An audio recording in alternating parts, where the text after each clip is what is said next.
Welcome to a special episode of First Impression Sports Talk. I'm your host, Jasmine Pollock, and today we have a good show for you. We have my very good friend, Adrian Glasgow, and he's going to talk a little bit about his career at Warner University and him playing college ball. So let's get started.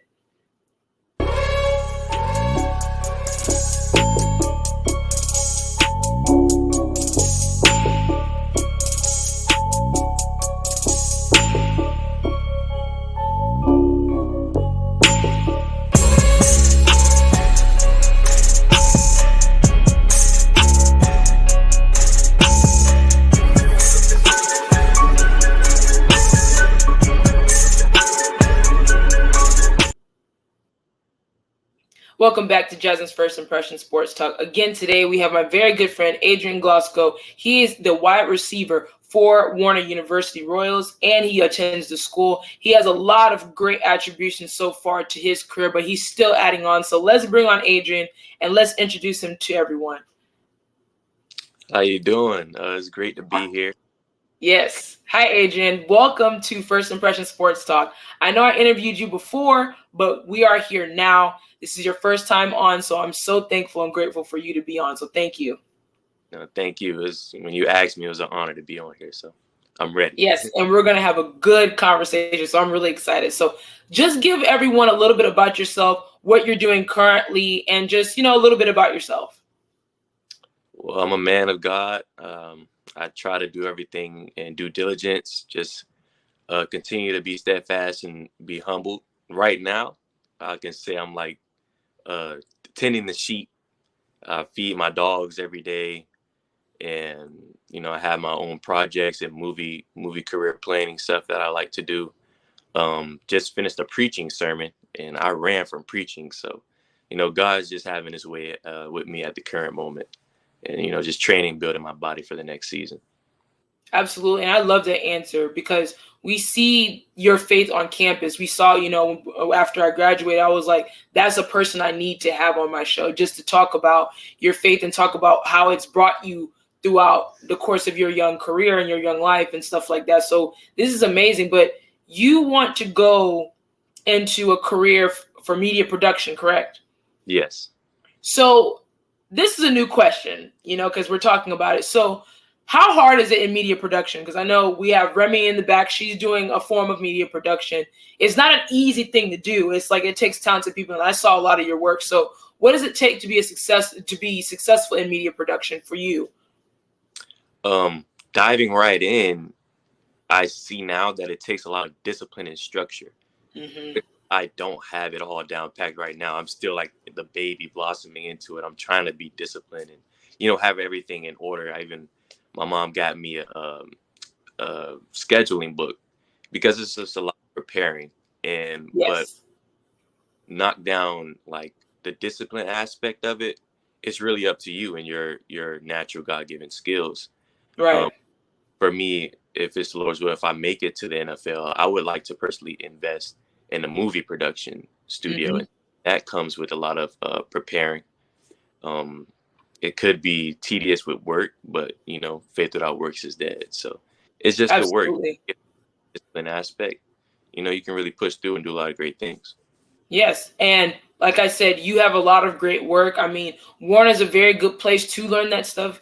And we have many classes together. Of course, shout out to Dr. Craig and Professor Hartman and all those great professors that are on campus. Really excited because they're preparing us for the next chapter. So it was just great having those professors and, of course, us as classmates learning from each other as well. But you mentioned potentially playing for the NFL, which I think you can for sure because you are a phenomenal athlete on that football field. So when it comes to football, what impacts has football had on you as a young adult yourself? There's a lot of guys that don't play any sports in college, but you are fortunate to be playing a college sport. So what impacts does that have on you? And is there anything that you would have done differently with it? Right. Well, I'll take you back to high school. It all started, I started since I was 4 years old, but high school is when you really got to see who you are as a man. And, I say that's the hardest part because, everybody in high school is trying to get to college. And I'm just blessed that I was able to find some men that held me accountable family member. My uncle was the coach actually at Miami Jackson, and so Hmm. trying to be, let alone on the team in high school, but trying to be a leader on the team, and within that, trying to figure out who I was as a young man. Right. With all that, everything went well, and by God's grace, I'm at Warner because this was my only offer. Um, so being a college athlete, it's more. It was more of a feeling of gratefulness, kind of, because it Hmm. could have took a turn anywhere else. I chose the football route, and here I am. On Absolutely. and so yeah, yeah, it's just great. Yeah, and watching you play, you're a phenomenal athlete. Like I said, we see many games. Remy, Jeremiah, we all went to those games. When we had the home field, the new turf, and different things like that, and we saw a lot of different things from you and what you were able to contribute for this team. So it was phenomenal. So Thank being you. that you're right, being that you're heading to the next chapter of your career in football and as a student, what are you looking forward to the most? And are there any improvements that you want to see at school with football for yourself? Where do you see what impacts or what ideas or goals do you have for yourself heading into this next season? Oh, definitely. It's a lot of goals. I'll start with football. This past season, I became ranked top 20 in not only the conference but the nation and NAIA receivers. And yeah, I mean, I clapped. I was excited, but okay, I knew I can do more. Like, I want the number one spot, Right. and it was a transition because not being noticed my past seasons, but really stepping into who I am. Letting that beast out. Really, Hmm. that's I like these coaches because they really, they're like father figures. They really bring the best out of you. And so me realizing that, became top 20, but no, I want more now. I see what I can do. And so for this next season, I just want that, you know, not necessarily be the number one, but be the best who I can be, however Right. far they take me. The campus, as far as the school, that's expanding. And it's exciting to see the culture that will be set, you know, the new faces, what they will impact to the football team, and not only football team, but all the sports across campus. Hmm. I'm ready to see that culture being set on at Warner. Right.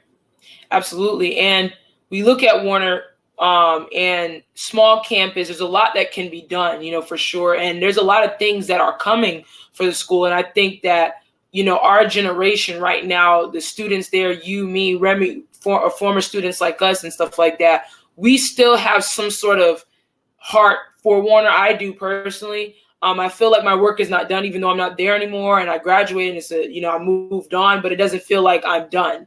There's still a lot more to be done at the school because there's so many great connections that were made, so many great things that were accomplished at the school, and definitely for football, being that there is a new turf field now that you guys don't have to travel as far. Where you guys were traveling to Lakeland to play, which was, I'm sure that was a process, but now you're home. Now, okay, now we can build upon this and do some great things with the campus. I know it was the first time for everything last year being on the new turf. And now that, okay, we got the first year done, now let's see what we can do for improvements for the fans, for the opposing team's fans, and different things like that to bring together a brotherhood, bring together different things so that people can, enjoy the game of football. So that is amazing that you're already thinking about that ahead, and it's really, really great. So, Adrian, for yourself, looking at the team, and I'm not going to get into statistics because it's a very sensitive thing, but per what you guys experienced last season, with football, do you see any growth? Is there going to be like a huge leap? As Warner faithful, should we expect a huge leap with the football program? For sure, you should expect it. That's first off, that's part of faith because if I didn't Mhm. expect it, I would have transferred. But um, yeah, last season it was just a lot of growing pains. I Mhm. was certain stuff you just couldn't control. It just, it happened in like a drastic way, and I believe Mhm. that's to really, wake us up, kind of deal. Mhm. Yeah, and it was just heartbreaking or really upsetting because of all the work that we put in. And just to see it, we think that it just washed away, but to others, it was a really building stone for us, because although we didn't get the wins on the field, we grew closer together off the field. Yes. And so you mentioned brotherhood.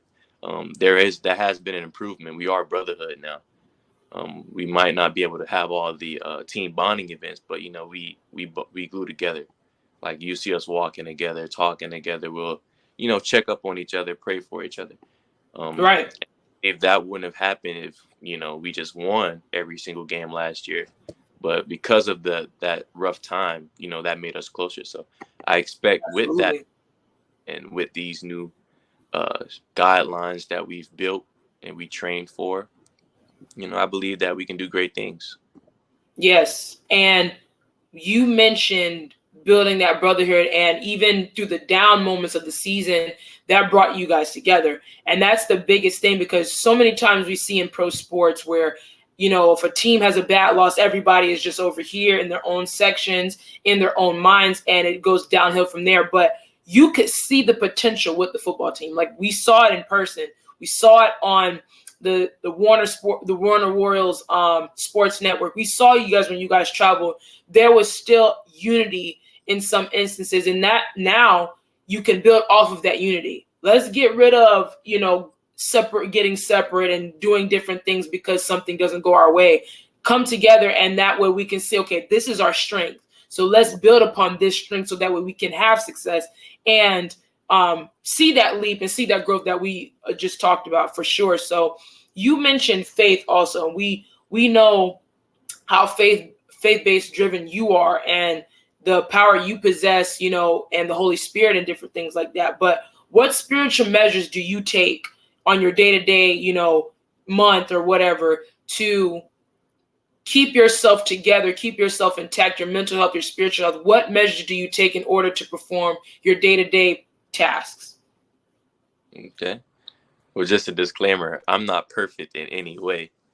But I try to keep my eyes set forth on my vision and what I believe God has for me to do.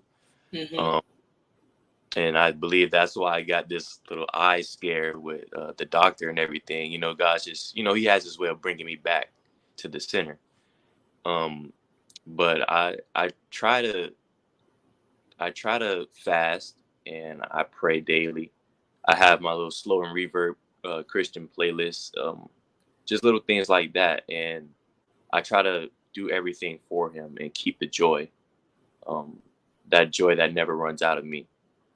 And so with that, I can really defeat anything. Mm-hmm.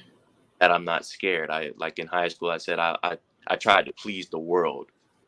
I wanted to be the top guy coming out of my high school, the newspapers. And well, like I told my friends in church, I'm not in high school anymore.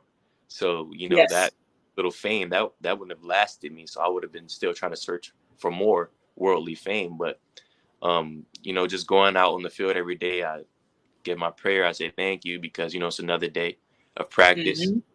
Mm-hmm. Coming off of an injury, I know I'll be back. So I'm just thankful for another day of practice, another day of work that I can, go on the field.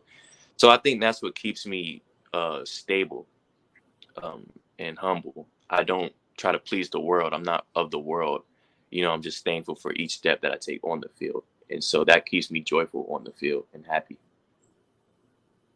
That was amazing what you just said, because even throughout all of that, even through the trials and tribulations, there's grace there. There's still some sort of peace, like, I'm not of the world, and we are not, this is just a temporary thing, because this will all perish in the end.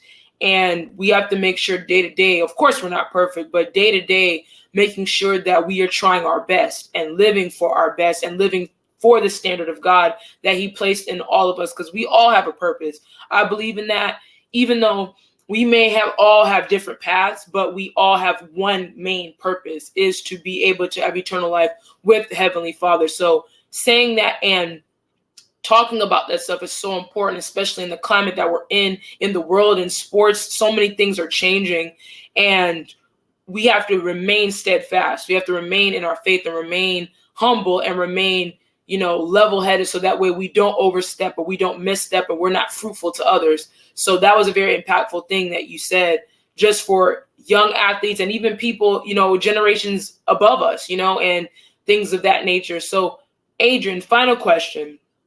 Being that we said all this, what advice do you have for the young athletes that are trying to get to college, trying to get to the pro levels, or trying to succeed in college? What advice do you have for them in order for them to be the best versions of themselves and how to navigate in the world of college? 2 words: be you. There's nobody else like you. There's nothing else that I could have done to be anywhere else. God wanted me right here. So wherever he has you, try to make the most of it. Be you, be the best version of you for not only yourself, but for the people around you, because you're just a vessel in the team. You asked earlier, what could I have done differently? I would say that I could have been more of a vocal leader, because our voices have more of an impact than we think. And so people were waiting for me to speak, but I thought it just wasn't my time. But God has you there for a reason, so just open up to that. So that's the advice I would give. Open up, be who you're called to be.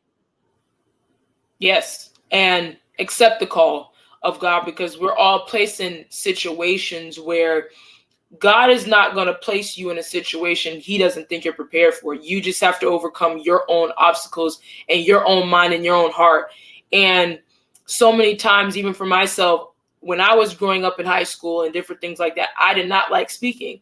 I didn't like public speaking. I didn't like doing presentations. But look at me now. Like, I can't stop talking. So it's like things like that. It grows you. Like, you're one person one day and then you're completely different the next day, in a positive way, not in a negative way. But I mean, it's just, you have to accept the call. You have to be yourself. Like you said, be you. Don't try to fit in with everyone else, because you're not like everyone else. Everyone else is different. God made us different in so many different ways. And for us, we have to navigate ourselves properly and keeping God number one throughout it all. So definitely, Adrian, that is the best advice for young athletes in order to, and even as you go on, that stuff doesn't just leave when you're in college. Be like that everywhere. Yeah, you know what I mean? Don't just be like that when you're like, oh, I'm in college, I'd be like this. And then no. Take that with you for the rest of your life, as long as you live, and things like that. But I have to ask you one more question, because I'd like to talk. You're a Florida State fan, and me and Remy are Gators fans. So we're just going to keep it cute today. But as a Florida State fan, you're from Miami. I've always wanted to know how that came about, because Florida State's Tallahassee, you're in Miami. How did that come about? How did that happen? Okay. So I was pretty much groomed. Oh. Yeah. I would say it's because of my cousin, Derek Gibson. I've been with him. He played for Florida State. He was a safety, and then he moved on for the Oakland Raiders and played some years there. Stopped kind of early because of an injury. Mm-hmm. But yeah, I was always with him, and I was, let me try on your helmet. He had the Florida State helmet, and I was just a baby, and I loved football, and that was just my first baby steps with him, with the ball, and I'll be all in his room, in his collection, and so, and yeah, I'll say I was groomed to that, and that's where my eyes looked to. It wasn't like, I hate Miami, it's just my eyes were set on what I could be. And I looked to him for that. And, and his helmet was big, and, I just couldn't wait to fit in one. So, yeah, I was just waiting my turn to be Florida State, Florida State. Yeah. So. Right. That's a good answer. You got me with that answer, because I was thinking like, he wants to get away from his home place and different things like that. But that's a great answer. It's not like everybody else's answer that I've heard, but that is a great answer. But Adrian, thank you for this great conversation. And thank you for your time, to giving your advice and giving your 2 cents about, and even opening up yourself to this moment. I'm very thankful for that, because it's not easy, talking about certain things and opening up and saying particular things to people that you don't know, so it's like, thank you for taking the time to talk to me on a Friday morning. Thank you for having me. I really Yes, appreciate it. and thank you, Remy. She came on. She's my number one producer. Very much so enjoy her her great efforts. But that wraps up First Impression Sports Talk. See you for more next week. We have a lot to talk about. The NBA Finals is still on. The NHL Stanley Cup is on as well. The Florida Panthers get the win last night, their first ever Stanley Cup win in franchise history. So they get the series win 2-1, and there's still time to fight. I still have them winning in this series, but it's going to be tough because the Golden Knights are a tough team. But that wraps up First Impression Sports Talk. See you next time for more.